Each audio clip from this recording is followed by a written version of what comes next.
Hello, my name is Gaetto. I'm here with Coach Joshua Mol, and we're discussing all things esports. So this is your second year at CUC, your first season doing Valorant. But first, can we highlight a little bit about your prior career as an esports coach and your first year as an esports coach? So last year, you guys had one of the most winning records here at CUC with the Overwatch program, which is just beneficial for CUC as a whole. And prior to coming to CUC, you were a Valorant coach too. So can you highlight some of those things, just last year's season and just prior to being at CUC, just being a Valorant coach too? Okay, well, I first came in from MSOE and Harper with their coaching system, so that was my first job in coaching, coming from college at Illinois State, where we developed the program there. So it was kind of a learning process because I started out with League of Legends, which is not an FPS, but I've played a lot of FPSs, so I can understand the concepts. But my focus has more been on not always just like trying to tell the students, I know how to play the game better than you do. I want to see your point of view. Here's my point of view. How can we mesh those together to be successful? I always tell them it's a mental game. Every step of the game is a different mental. Just like in baseball, first inning to ninth inning, you have to stay engaged in the whole game. Even if you're winning the first part, you're not guaranteed to win the next. Just like with Valorant, it's first to 13 rounds. I treat every round like a new round. We're going to start that one at a time. And starting from that, we were very successful in Valorant at MSOE, so I hope to bring some of that here. Our earlier matches were so-so starting with Valorant, but our Overwatch last semester, it was good because we had good team captains with Eduardo Hines, who graduated this last spring. So we're trying to transition to a new leadership roles and seeing what we can do with that. And like that memory of just being a goldfish throughout the game is one of the things that is so important being just a student athlete. So when you guys practice, it is a different format compared to the other sports on campus. So what is a practice schedule like for you guys, and how do you guys prepare for a game? So we tried to have at least 2 practices before matches if we can. Because, for example, Overwatch was on Thursdays, and we usually practice Tuesdays, and then review Fridays if we can. Which a review is basically, we call it a VOD in esports, which is just the video after the date. Video after date, basically. And then we'd have a match set up, and we're going to look through each person's perspective, be like, what were you seeing, what were you seeing, what were you seeing? Because LOS, which is a term we use in Overwatch's line of sight, and it's very important for the gameplay.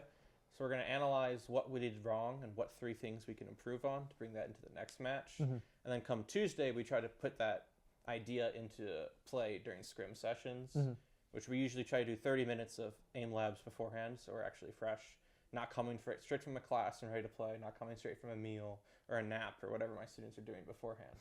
We try to get them there ready to play. And I don't want them starting to play, I want you to be ready to play and ready or not ready to play, but like, you know what I mean. So it's like they're actually prepared. Like warmed up. Warmed up, they know what they're doing, we know what the game plan is.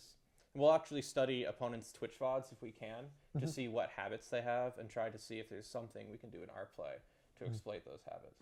And really just preparing in advance for the teams that you guys play. And it's a little different from also the sports on campus. We're part of the NAC, the overarching school, but esports is in a completely different kind of conference, different league style thing. So what are the differences for the viewers at home that don't really know about much about esports? Like, how would you describe it to them?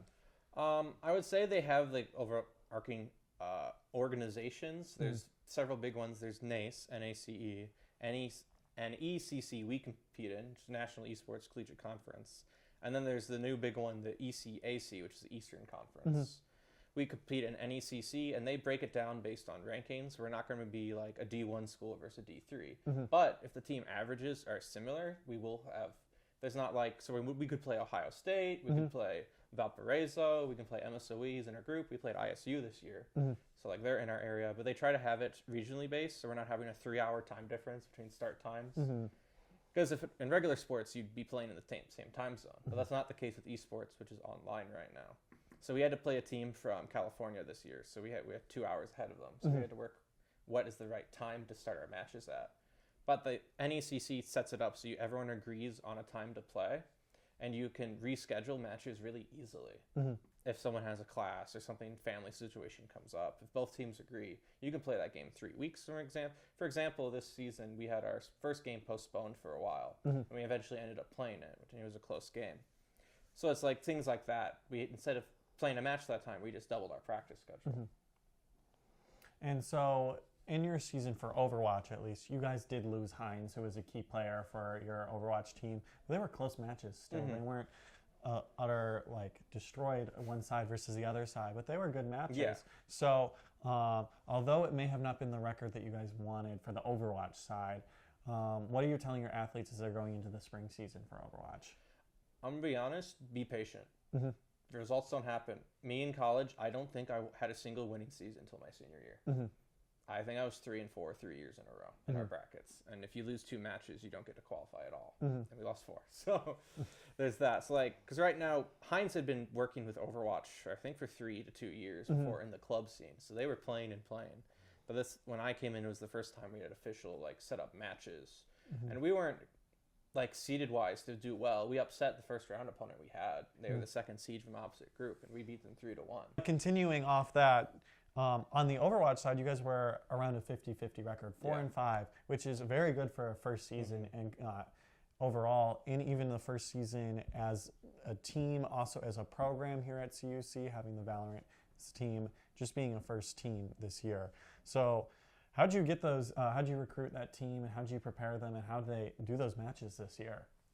Valorant is actually pretty easy because Valorant, a lot of people play it on campus. I've just run into students. I had someone I recruited last year who wasn't able to play because he actually had wrist surgery, so he was just waiting for him to be healthy enough to play.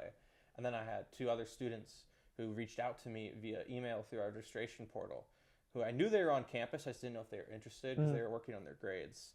And I had 2 other members from Overwatch who were interested, who also played Valorant. So we're able to have a lot of our Overwatch team also play Valorant matches because you're allowed to play on different teams in different leagues if you want.